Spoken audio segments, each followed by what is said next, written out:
Buenas noches. La situación de las finanzas públicas es delicada. Según datos del Ministerio de Hacienda, a junio de este año, el monto de la deuda del sector público no financiero se registra en poco más de 18.300 millones de dólares, es decir, 68.5% del PIB. La pregunta generada por esta situación: ¿cuáles son las prioridades que el gobierno debe asumir para gestionar sus finanzas con estabilidad y sin consecuencias sociales? Por otra parte, se ha publicado la Política Presupuestaria 2020 por el Ministerio de Hacienda, en la cual destaca que para cumplir las disposiciones de la Ley de Responsabilidad Fiscal se debe mantener la carga tributaria no menor al 18.5% del PIB y que los gastos de consumo del gobierno no sean mayores al 14% del Producto Interno Bruto. La pregunta es: ¿cómo lo puede lograr la nueva administración? Sobre este y otros temas económicos hablaremos en 8 en punto. Iniciamos.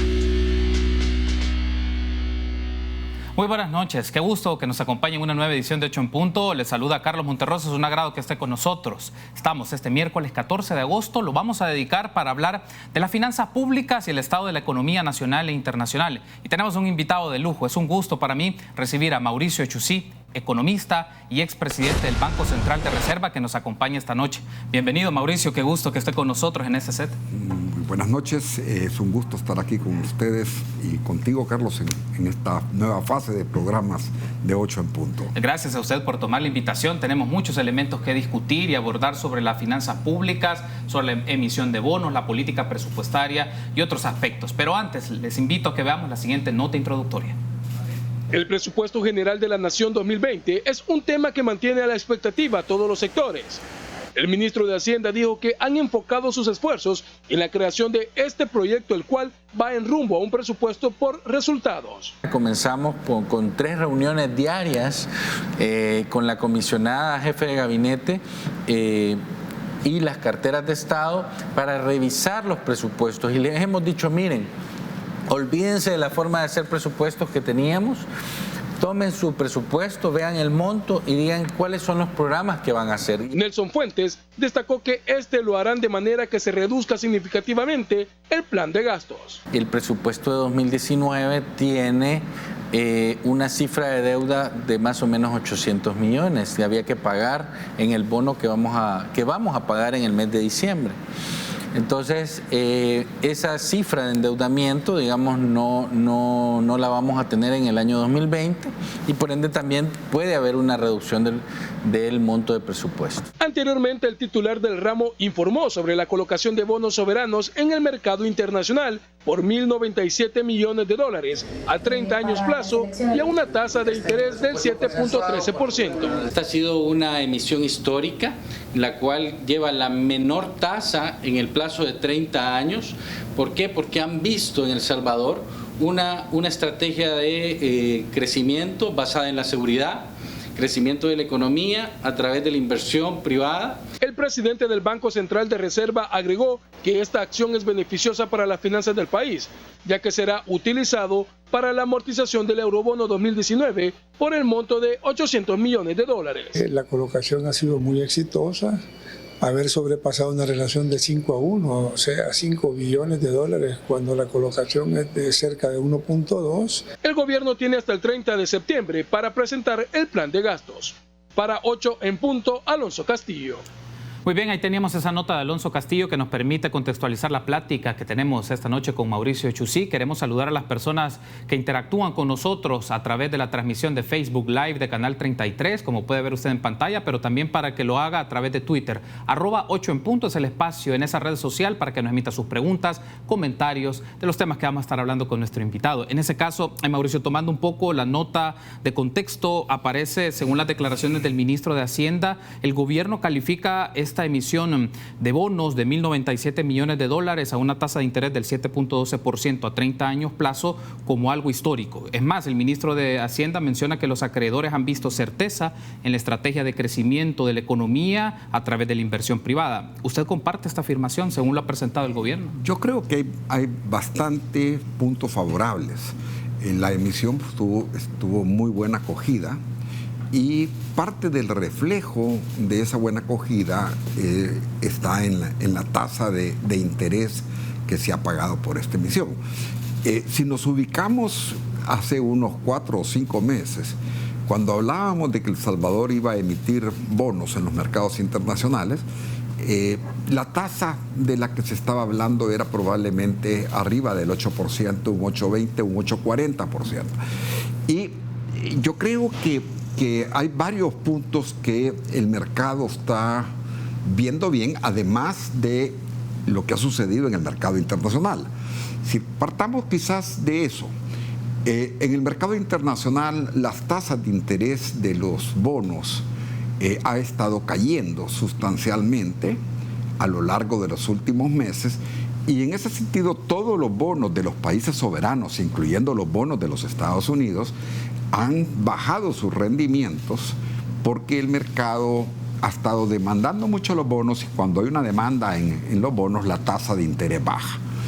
A tal punto de que el día de hoy hemos visto un problema en la bolsa de valores porque la curva de tasas de interés se invirtió, y es un elemento que lo voy a poner así rápidamente en la mesa, y es decir, que la tasa de interés de los bonos de corto plazo llegó a ser más alta que la tasa de interés de los bonos de largo plazo de los Estados Unidos. Es decir, el bono a 10 años llegó a valer tanto que el interés que paga el bono está más bajo que el interés que pagan los bonos a 2 años. Es decir, se espera que en la medida que el plazo es mayor, la tasa de interés sea mayor.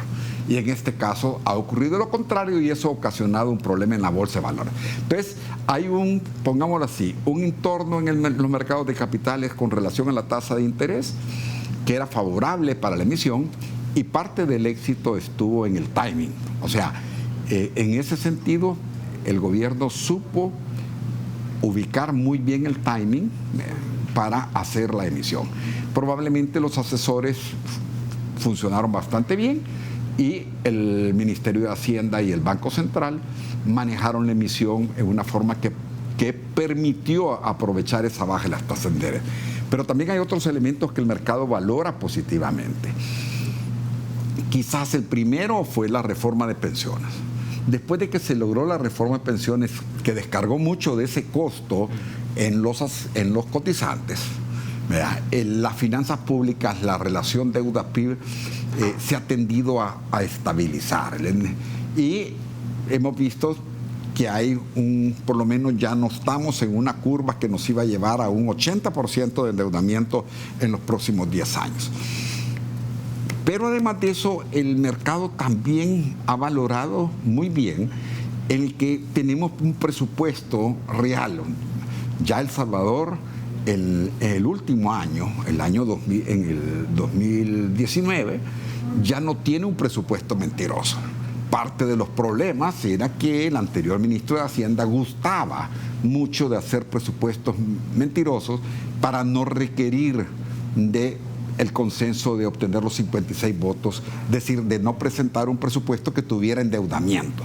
Porque cuando en El Salvador la regla fiscal obliga a que si el presupuesto fiscal tiene déficit, entonces tiene que tenerse 56 votos para aprobar el presupuesto. Entonces la solución que le daban es: hagamos un presupuesto mentiroso en el que no había déficit fiscal, aunque todos sabíamos que a final de año iba a haber déficit fiscal.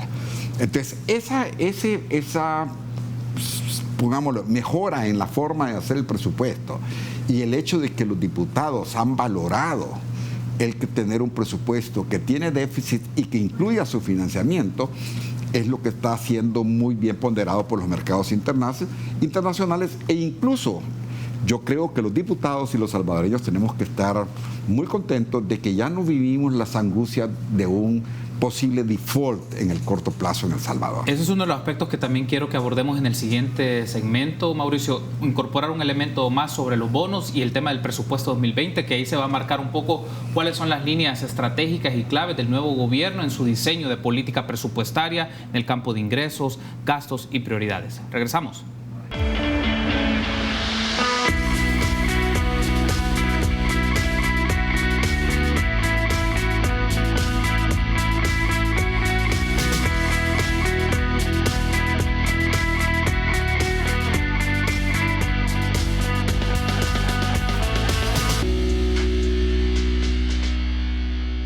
Una mención importante que hay que hacer: si estás ahorrando, estás ganando. Por cada $150 que ahorres, participas en sorteos en efectivo y premios al instante por más de $60,000. Ahorra y gana con Banco Promérica. Continuamos entonces en este espacio de 8 en punto platicando con Mauricio Chusí, expresidente del Banco Central de Reserva. Hablamos un poco sobre esta emisión de bonos por $1,097 millones, tasa de interés del 7.12% a 30 años plazo. Usted menciona que fue el timing, el momento donde se hizo fue un momento favorable, y también se manda otro mensaje a nivel del mercado internacional. Aunque una pregunta, y luego hablamos del tema presupuestario, Mauricio, es ¿por qué resulta atractivo en este caso que estos bonos emitidos por el gobierno, considerados por las calificadoras de riesgo con una calificación, lo voy a poner así, B3 para Moody, B- para Fitch Rating, qué le vuelve atractivo a pesar de la calificación de riesgo que tiene esos bonos? Bueno, la deuda de El Salvador siempre ha sido atractiva porque, aunque tuvimos un default hace un par de años, fue un default local, pero internacionalmente, incluso en la época de la crisis de la deuda, El Salvador y Colombia fueron los únicos dos países que no hicieron default. Y eso prácticamente hace de que el papel de El Salvador sea percibido bastante bien. El otro tema es que hay tantos inversionistas en el mundo que una inversión de 1.000 millones es una inversión muy pequeña, y utilizan los papeles de los países emergentes como el nuestro para diversificar inversiones y para aumentar un poco el rendimiento de los portafolios. Es decir, un fondo de inversiones utiliza un 5% o un 10% de bonos de países emergentes, y ahí con una emisión de 1.000 millones podemos entrar nosotros a participar de ese mercado de fondos de inversiones que es un mercado de miles de millones de dólares. O sea, son emisiones pequeñas y, como digo, El Salvador ha tenido un buen récord, y lástima que fue ensuciado con el default de los bonos de pensiones, porque realmente incluso en la guerra costó sostener que el país no hiciera ningún tipo de incumplimiento. Ahora, otro aspecto, y hacemos la transición al tema de política presupuestaria, porque el ministro de Hacienda ha mencionado, está en discusión el presupuesto 2020 en el órgano ejecutivo y a finales de septiembre se presenta a la Asamblea Legislativa. Pero el aspecto aquí es, Mauricio, ¿cuáles son los puntos que este gobierno puede marcar diferencias en su diseño presupuestario respecto al gobierno anterior? Bueno, yo creo, y lo he mencionado varias veces en mis intervenciones en televisión, lo ideal es que dejemos de tener un presupuesto por unidades ejecutorias. Es decir, tenemos un presupuesto del Ministerio de Defensa, del Ministerio de Salud, del Ministerio de Educación, pero no tenemos un presupuesto basado en programas y en resultados. Por ejemplo, el Ministerio de Educación pudiera hacer un programa de educación infantil y decir, mire, queremos cubrir el 100% de los niños en edad para ir al preescolar, y entonces medirlo contra los resultados. O sea, era el programa, es tener el 100% de niños en edad preescolar y logramos tener 98%. Entonces, uno puede ver resultados y cuánto nos costó llevar a cada uno de esos niños. En este momento, ese tipo de evaluaciones se hacen en muy pocas instituciones del Estado. Entonces, tenemos que avanzar. El Salvador tiene un sistema de presupuestación por unidades que ya es obsoleto. Ya no se hacen los presupuestos del Estado en esa forma, y el actual ministro desde el año pasado empezó a vendernos la idea de que íbamos a cambiar a un presupuesto por programa. Hoy lo mencionó en la nota introductoria y lo mencionó en la entrevista del día lunes acá en República el ministro, pero todavía no sabemos si para el próximo año vamos a seguir con un presupuesto de unidades ejecutorias o de programa. Yo esperaría que por lo menos algunas instituciones del Estado, algunos ministerios que ya están listos para empezar a funcionar en base a programas y resultados, que empecemos a hacer las primeras, llamémoslo, tentativas, o las primeras serían como pruebas para que el próximo año toda la presupuestación se realice en esa forma. Ese sería el primer reto. El segundo reto, es ver si podemos tener siempre un presupuesto con su déficit fiscal especificado y un déficit fiscal que no sea mayor que la tasa de crecimiento esperada del próximo año. Tú mencionabas al principio, es decir, que el nivel de deuda está alrededor del 70%, sí. A mí me da más del 70%, porque todo depende también si se incorporan ciertos CIPs o no se incorporan, pero pongámoslo así, El Salvador ya tiene un nivel de deuda alto, y lo que tenemos, deuda PIB, la relación deuda-PIB, y ahí tenemos dos posibilidades. O hacemos que el PIB crezca más, o sea, que la tasa de crecimiento sea mayor, o hacemos que nuestro déficit fiscal sea menor. Pero tenemos un presupuesto muy rígido. O sea, casi más del 80% del presupuesto general del Estado es rígido y no se puede reducir tan fácilmente. Y ahora con el 3% adicional del FODES se va a hacer todavía más rígido y menos eficiente, en mi opinión. Pero eso nos resta campo de maniobra, porque lo que se hace es que se sacrifica la inversión, y este país necesita crecer más, y para que crezca más el país necesita mayores niveles de inversión. Bueno, ya que lo menciona, Mauricio, me da la pauta también para incorporar otro elemento, porque el ministro de Hacienda ha mencionado que un tema clave para el tema presupuestario son los escenarios de ingresos, que tienen que ver con la recaudación tributaria, y esto está en función de las condiciones que tiene la economía, porque el ministro menciona que en materia de seguridad, si se ataca el tema de la inseguridad, eso va a facilitar temas de inversión y va a facilitar también el tema del crecimiento. Para eso tenemos unas declaraciones que brindó en el Espacio de República el pasado lunes el ministro de Hacienda, Nelson Fuentes, donde hace este vínculo del tema del crecimiento económico y la intervención en materia de seguridad. ¿Cuál es la relación que existe según la posición del ministro? Escuchemos. Nosotros hemos pasado los últimos 10, 20 años con un promedio de crecimiento cercano al 2%. El año pasado, digamos, alcanzamos un crecimiento mucho más, mayor al promedio. Estábamos por el orden del 2.5, 2.6 se hablaba, y este año estamos esperando entre 2.3 y 2.5. ¿Qué es lo que ha pasado? Que el crecimiento de la economía es el disparador automático de la recaudación. Pero para que haya crecimiento en la economía, tiene que haber mejores niveles de seguridad. Y es por eso justamente el plan de control territorial, porque disminuir los niveles de inseguridad que tiene este país es el disparador automático del crecimiento. Aquí hay un aspecto que quiero consultarle, Mauricio, en función de las declaraciones del ministro. Menciona que el plan de seguridad territorial puede ser un agente que propicie el crecimiento económico. ¿Qué tan cierto es esto, pensando si hay otros factores o componentes en la política fiscal o económica que le implican al gobierno trabajar no solamente en el campo de la seguridad pública? Yo creo que definitivamente la inseguridad es uno de los costos que tienen los inversionistas en este país. Pero no creo que sea el costo determinante. ¿Por qué? Porque países como Honduras, que tienen niveles de inseguridad muy similares a los nuestros, o Guatemala, que tienen también niveles de inseguridad y de criminalidad tan altos como los nuestros, muestran tasas de crecimiento mucho más altas que El Salvador, e incluso tasas de inversión extranjera directa del doble que la que tenemos acá. Por ejemplo, el caso de Honduras.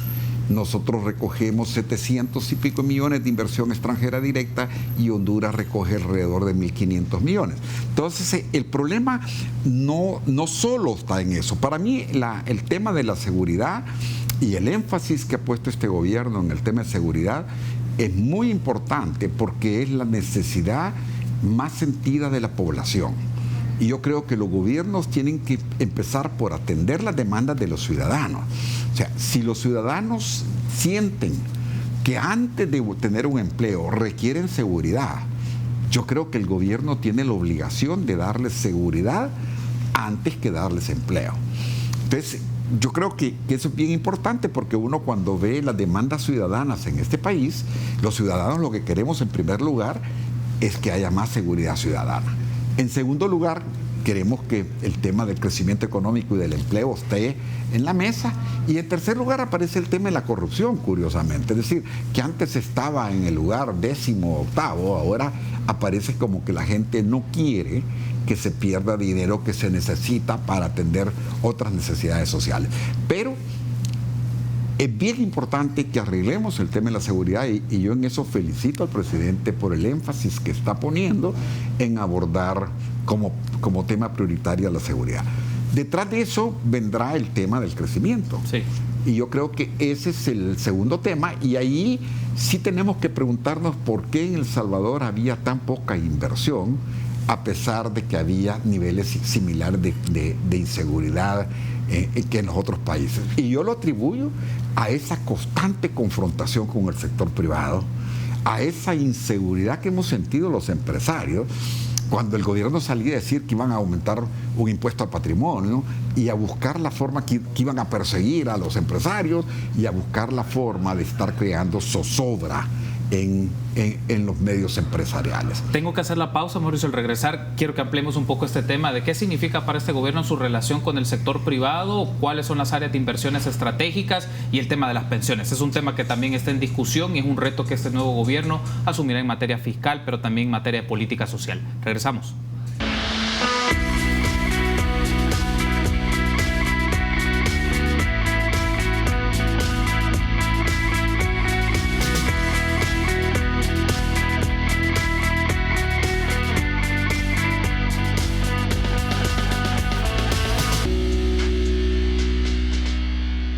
Continuamos platicando con Mauricio Chusí de asuntos de carácter económico. Hemos hablado un poco del tema presupuestario y quiero detenerme un momento en el tema de las inversiones. Este gobierno menciona que un aspecto relevante es generación de inversión, pero también agilizar algunos montos de inversión que estaban en instancias en oficinas públicas por miles de millones de dólares, que se debe de verificar un poco más el dato de cuántos proyectos en particular. La pregunta aquí es, Mauricio, ¿qué significa para un gobierno establecer una agenda de inversiones estratégicas para el país, considerando su efectividad, su rentabilidad, pero también específicamente cómo propicia condiciones de desarrollo socioeconómico, es decir, empleos favorables, empleos dignos, buenos salarios, pero también que permitan retener esa inversión y que esa se pueda multiplicar en otras actividades? Bueno, hace unos minutos hablábamos de que existe poco crecimiento económico. La verdad que El Salvador crece, pero crece muy poco. Yo no me voy a cansar de repetir lo que este es un país que avanza con nadadito de perro. Los perros no se hunden, siempre caminan, pero nadan despacito. Crecemos 2% en promedio, 2.3%. Este año, por ejemplo, las proyecciones de crecimiento originales eran más altas, se han venido ajustando a la baja porque la economía mundial no muestra un desempeño tan favorable, pero probablemente vamos a andar con un crecimiento alrededor. Yo discrepo con el ministro, probablemente vamos a estar entre el 2 y el 3%. Ojalá que sea más, me encantaría a mí que el país creciera más, pero mi opinión es que probablemente va a estar entre el 2 y el 3%, el 2 y el 2.3%. Pero ¿por qué el bajo crecimiento es lo que hace que no surjan suficientes oportunidades de empleo? Y ahí viene la otra demanda de la población: necesitamos empleo. Y cuando uno ve Latino Barómetro, uno se encuentra con que la gente no siente sensación de bienestar, no siente sensación de progreso, los sueldos no aumentan lo que la gente quisiera que se aumente. Eso es lo normal, pero en este país, con una inflación tan baja, los aumentos de salarios son muy bajos, y como no hay una demanda tan fuerte en la economía, tampoco los salarios pueden crecer a un ritmo más alto. Entonces, el país necesita que haya más crecimiento para poder dar eso, para poder dar más empleo, para dar sensación de prosperidad, para que la gente vea un futuro cierto y dejen de estar pensando en emigrar porque aquí no ven posibilidades. Yo también tengo hijos y yo también comparto el sentir de muchos padres que ven esas cosas, y creo que los salarios también se mueven poco porque el país no avanza lo suficiente. Entonces, para poder crecer más, ¿qué se necesita? Se necesita más inversión. Esto es como una fábrica que tiene una capacidad instalada, y para poder producir más necesita que se compren más máquinas o que se invierta en capital humano, que los trabajadores estén mejor calificados. Entonces, hay dos ramos en los cuales el país necesita invertir más. Uno es invertir en facilitar que el país pueda hacer más producción, y para eso va a haber que dar algún tipo de incentivos a la inversión, o buscar la forma de no ahuyentar la inversión y atraer esa inversión. Nuevamente, creo que la idea de tener una excelente relación con los Estados Unidos va a favorecer la llegada de algunas empresas de los Estados Unidos. O sea, yo veo en eso un ambiente positivo. Y la otra cosa en donde hay que invertir es que venimos diciéndolo desde hace muchos años, yo diría que 25 o 30 años, hablando de que hay que invertir más en la gente. Y aquí no vemos que se esté invirtiendo más en la gente para ganar productividad. Entonces, simple y sencillamente, en el momento que el país tenga más inversiones, probablemente va a haber esos resultados. Cuando hablamos de inversión, Mauricio, ¿usted considera que evidentemente la inversión privada tiene un rol acá, pero también se habla que la inversión pública debe ser sostenida y ampliándose en el tiempo, no solo en infraestructura? Sí. Hablamos mejor salud, mejor educación, tema previsión, ya hablaremos de pensiones. No, pero... y definitivamente, es decir, el Estado debería dedicarse a eso, y tenemos aquí una ley aprobada, una ley de asocios públicos privados, que deberíamos de utilizar más. Es decir, en vez de estar el Estado gastando en hacer una remodelación del aeropuerto, que incluso yo veo que cambiaron el diseño del aeropuerto, queda considerado una verdadera obra de arquitectura. Entonces deciden arruinar el aeropuerto físicamente, ¿verdad?, con un nuevo proyecto que incluso no casa con el aeropuerto anterior. Pero uno dice, bueno, ¿qué anda haciendo el Estado invirtiendo en un aeropuerto en vez de estar invirtiendo en la gente, en mejorar la educación o en mejorar las carreteras? E incluso las carreteras quizás no, porque se pueden trabajar con peaje, pero dejemos que el Estado ya no haga esos puertos que quedan después tirados, que ya no hagan chaparrales, y empecemos a utilizar la figura de socios públicos privados y dejemos al Estado haciendo la inversión social como tú lo dices. Ahora, para poder tener eso necesitamos tranquilidad, necesitamos que las oficinas públicas funcionen. O sea, si las oficinas públicas, en vez de ser un facilitador de la inversión, son verdaderas trampas de corrupción, en el cual uno tiene que ir negociando con cada uno de los funcionarios y viendo que si no das algo por debajo de la mesa, los proyectos no caminan. A mí me impresiona que el ministro de Hacienda, y que exista realmente, porque yo la he visto, una lista de 4.500 millones de dólares de proyectos que están en las oficinas públicas. Probablemente esa lista de 4.500 millones de inversión pública haya que priorizarla.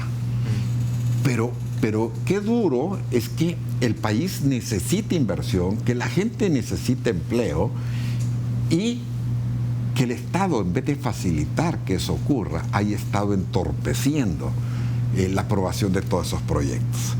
Hay un aspecto que quiero plantear antes de irme a la pausa, es también la revisión o el diagnóstico de esos tipos de inversiones. Una expectativa que se tiene es que es inversión que va no solo a hacerlo en materia de capital en particularmente, sino en las personas, y una inversión que sus ganancias circulen en la economía del país. ¿Cómo se logra? Porque también puede venir inversiones que lo que quieren es obtener ciertos tipos de beneficios o incentivos, pero no necesariamente se multiplique en la economía. Por eso creo yo que el Estado debe priorizar y decir, mire, nos interesan proyectos que generen nuevas exportaciones, proyectos que generen nuevos productos, que haya innovación, inversiones que generen más empleo. Definamos una lista de prioridades en materia de inversión y apostémosle a de que esos 4.500 millones, que logremos sacar 1.000 o 1.500 millones. Y como te decía yo fuera de cámara, hacer que 1.000 millones de dólares son para una economía del tamaño de la nuestra, lo que puede la ampliación del canal de Panamá para Panamá. ¿Qué es lo que se requiere? Un detonante de la inversión pública que haga que la inversión privada lo siga. Necesitamos romper esa inercia de bajos niveles de inversión. Cuando uno ve la inversión PIB de este país es el 15%. Cuando hablamos de Honduras tiene 22% de inversión a PIB. Cuando hablamos de que Honduras crece más con niveles de criminalidad similares a los nuestros, ellos han logrado niveles de inversión más altos, y eso es lo que está haciendo que la economía hondureña, con todos sus problemas de legitimidad, ilegalidad que tienen, con sus problemas de criminalidad y su problema de tráfico de drogas, está la economía creciendo más que la nuestra. Tengo que hacer la pausa, pero en el último segmento, Mauricio, hablemos del tema de pensiones. Estoy seguro que tiene un posicionamiento sobre esto por el debate que genera y qué le implica al nuevo gobierno en política fiscal, pero también en política de protección social, el tema previsional. Regresamos en minutos.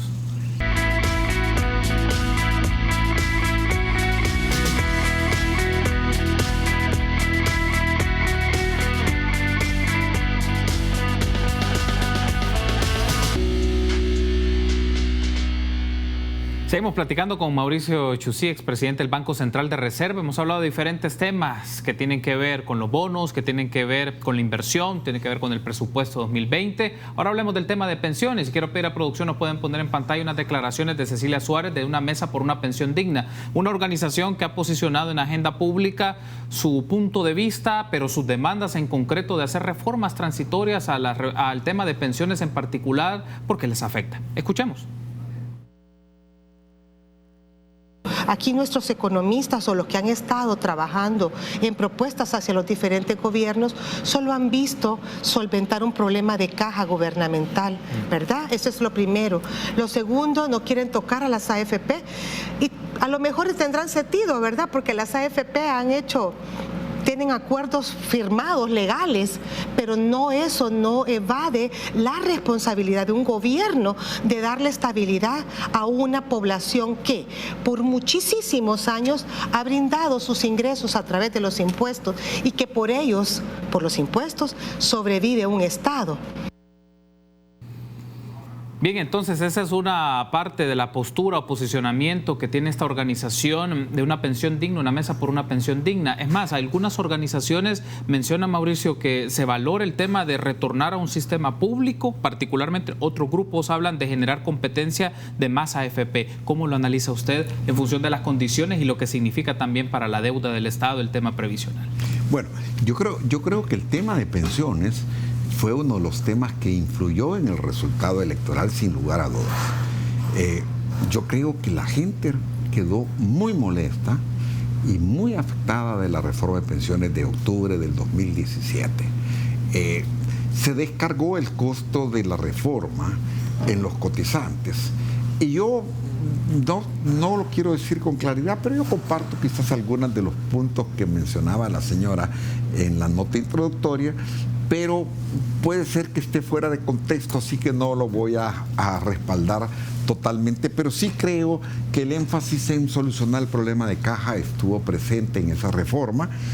Creo que el tema de las AFP no se ha analizado con suficiente profundidad y creo que en el tema de la responsabilidad del gobierno se inicia por una cosa que no hemos visto. Hay que entender que el Estado crea un sistema de pensiones y que el Estado tiene que explicarle a la gente para qué es que crea un sistema de pensiones. Cuando uno va y revisa por qué la OIT a finales del siglo XIX, allá por el 1800, decidió crear el seguro de salud, los seguros sociales y los sistemas de pensiones patrocinados o regulados por el Estado, lo hace con una finalidad bien sencilla: asegurar una vejez digna y que los padres no sean una carga para los hijos. Y yo creo que eso hay que explicarlo. ¿Por qué? Porque si queremos mantener, cuando ella habla de una pensión digna, tenemos que entender qué es una pensión digna. Yo creo que todos tenemos que tener una vejez digna y no ser una carga para nuestros hijos. Pero no podemos pensar en un sistema de pensiones que nos va a permitir continuar con nuestro nivel de vida. Porque para tener una pensión que nos haga mantener nuestro nivel de vida, tenemos que ahorrar más o trabajar más. Y eso, es decir, sí es algo que los salvadoreños, y que yo los invito a que analicen cuánto es lo que ellos están ahorrando y que hagan sus números. Cuánto es lo que, si yo voy pagando lo que dicen las AFP, cuánto va a ser lo que va a llegar a ahorrar. Y esa cantidad de dinero que ellos determinen que van a ver, lo tienen que dividir en 20 años que van a estar vivos. Porque aquí hay algunos otros conceptos que el Estado no ha explicado.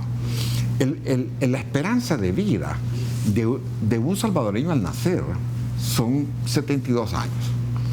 Entonces uno dice, bueno, si me jubilo a los 60 años voy a estar jubilado 12 años.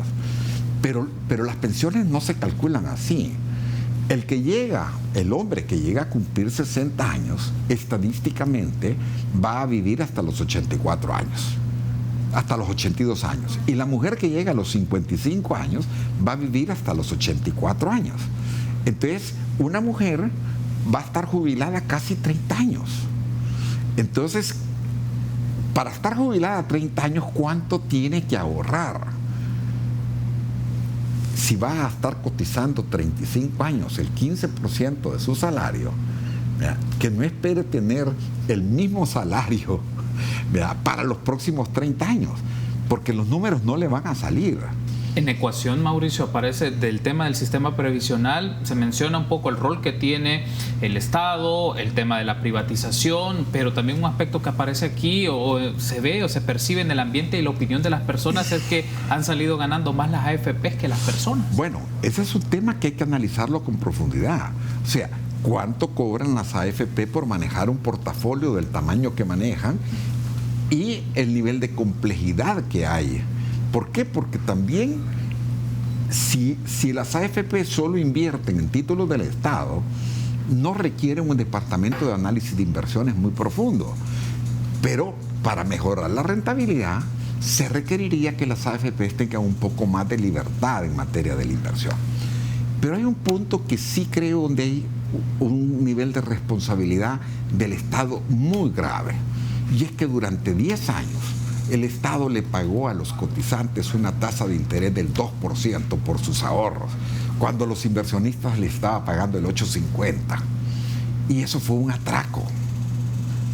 Y lamentablemente el atraco a los fondos de pensiones lo hicieron los gobiernos del FMLN, que se dice que protegían a los trabajadores, pero les quitaron un 6% por lo menos de interés sobre los depósitos, sobre las cotizaciones, año con año. Y simple y sencillamente ocuparon los recursos de los cotizantes para financiar al Estado a una tasa de interés que no era de mercado. Si eso lo hubieran ocupado para atender a los que nunca van a llegar a tener una pensión, para los sectores sociales más débiles de la población, si eso hubiera servido para tener los hospitales con medicina, si eso hubiera servido para tener mayores niveles de educación o mejor atención en las escuelas, uno podría decir, por lo menos hicieron algo bueno con ese dinero. Pero ese 6% que le robaron año tras año a los cotizantes de las AFP, lo utilizaron para darle trabajo a un montón de ineptos que eran de su partido o familiares o amigos. Me resta 1 minuto y medio, Mauricio, y le consulto esto particularmente porque hay un asunto aquí. El tema de pensiones, como otros, deja la impresión que son parte de un componente de un pacto fiscal. Estamos hablando de algo, y CEFI habla de un pacto fiscal y ha insistido mucho que el pacto fiscal es una de las prioridades de este nuevo gobierno. Desde la lectura de Mauricio Chusí, ¿cuáles son los elementos que debe marcar un pacto fiscal para el gobierno de Nayib? Bueno, yo creo que así como hablamos de que tenemos que detonar la inversión, el otro elemento que está presente en el detonante de la inversión es que tenemos que dar tranquilidad de que no va a haber un default fiscal, de que no vamos a tener una crisis fiscal, y para eso tenemos que llegar a tener finanzas públicas sostenibles. ¿Cómo tener finanzas públicas sostenibles? Va a haber que aumentar un poco los ingresos. Yo creo que nadie puede pensar que vamos a acabar con la inseguridad ciudadana sin invertir más recursos en la policía, mayor capacitación, mayor equipamiento, modernización de la policía, mayor número de elementos, o que nadie puede pensar en que vamos a tener niveles de salud pública mejores sin invertir más en salud pública, o no vamos a tener niveles de educación mejores si no creamos institutos tecnológicos y nos preparamos para la reforma de la cuarta generación, todo lo que es la reforma tecnológica que viene en materia de producción. Entonces, solo para eso se necesitan más recursos, pero además de eso tenemos que racionalizar el gasto, y ahí hay mucha tarea que hacer. Aunque tengamos varios componentes de gasto rígido, el país no puede estar gastando más del 40% en salarios. Cuando se hace el análisis comparativo de los presupuestos de toda América Latina, El Salvador es uno de los países donde más se gasta en salarios en el sector público. Y no analicemos si la calidad de nuestros servicios públicos es buena o no. porque creo que no amerita un análisis. La calidad de los servicios públicos nuestros es muy deficiente. Mauricio, quiero darle las gracias por haberme acompañado. Sé que hay más temas que nos quedaron pendientes. Aquí tengo en el guión un poco algunos de los componentes del mercado internacional y las implicaciones que tienen los bonos, que las implicaciones que tiene un poco la inversión y cómo se lee a nivel internacional el país.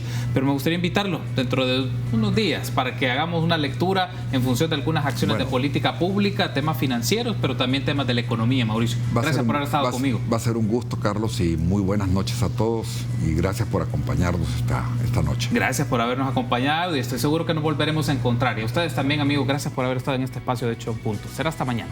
Buenas noches.